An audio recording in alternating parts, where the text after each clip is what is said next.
তুমি যাকে বিয়ে করে ঘরে আনবে সে শুধু তোমার স্ত্রী নয়, বরং অন্য কোনো বাবা মায়ের কষ্ট করে, আদর করে, অনেক যত্ন করে বড় করা কোনো সন্তান।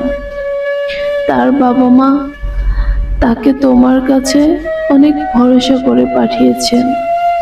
সেই ভরসার আমানত রক্ষা করা তোমার উপর ফরজ।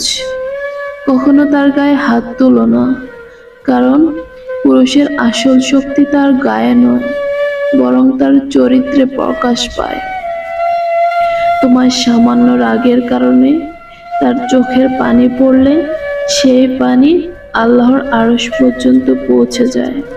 সে তোমার ঘরের রানী, তাকে সম্মান দিও। দেখবে তোমার ঘরটা আল্লাহর রহমতে জান্নাতের বাগান হয়ে উঠবে।